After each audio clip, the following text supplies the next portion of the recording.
Hey everybody, Mark Salas here, Best Realty. I got Trey Whitlock, insurance specialist, here with us again. We're going to talk about fire scores. This is something else that's very important, something that a lot of people don't even think about. So, we have all kinds of different terrains here in Colorado Springs. So we got some terrains that are flat, we got some Broadmoor Bluffs area, we got Black Forest, and the fire score is going to affect the insurance quote and the payment per month and per year, correct? And possibly the eligibility of having the insurance, period. Exactly, yeah. So there's some areas that you could say, or the insurance company could say, hey, listen, we're not going to insure this area as too much of a risk, right? Correct. So we use a system called CoreLogic, which is a national system that's a database that goes down to the latitude and longitude of the property and says, you know, on a scale of 1 to 100, usually some go 1 to 10, but usually it's 1 to 100.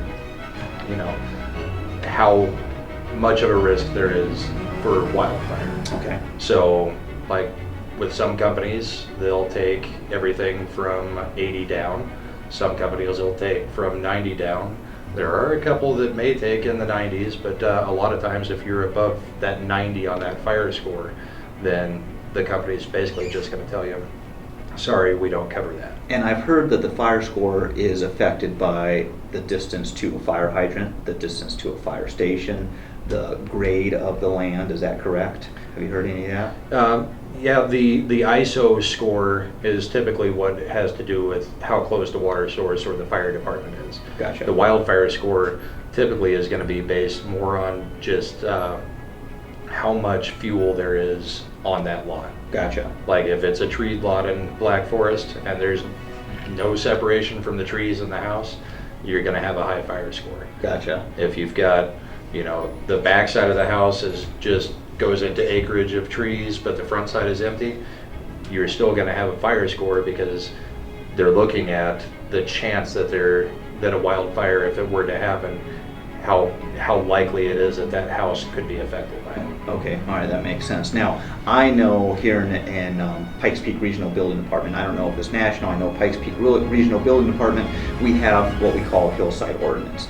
They determine before a property is built the grade of the land. If it's over 10%, they call it a hillside ordinance, and if you're building a home, they'll make you either put a fire alarm system in or a fire suppression system. I've seen them where they do both. I don't know where the cutoff is or when they require it, when they don't require it, but that goes back to insurance.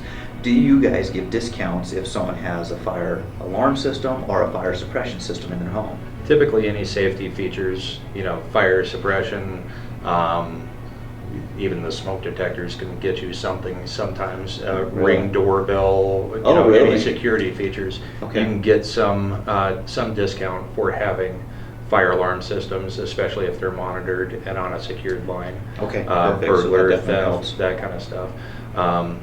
It doesn't necessarily mean that having those fire suppression systems are going to affect whether a company is going to take you if you're in like one of those So higher you still look at the categories fire of fire scores. score. Yeah, so the Yeah. fire score is just basically if you're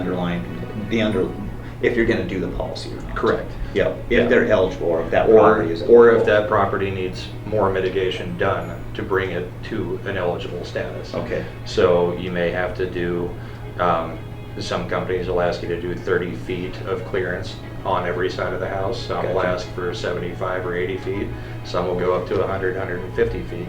That doesn't mean you have to clear cut. That means you have to mitigate and, you know, To an no acceptable, pine needles, no huge clumps of trees, no rows of trees that basically lead directly to the house where if that sparks, it's just going to chain reaction all the way to the house, that kind of that thing. makes sense. So, Okay. Yeah, and I've seen it a couple different ways. I've seen clients, or I've had clients who are building, and of course, usually when someone's building custom builds, I see a lot of Black Forest and mountains, you know, sort of looking for their dream home.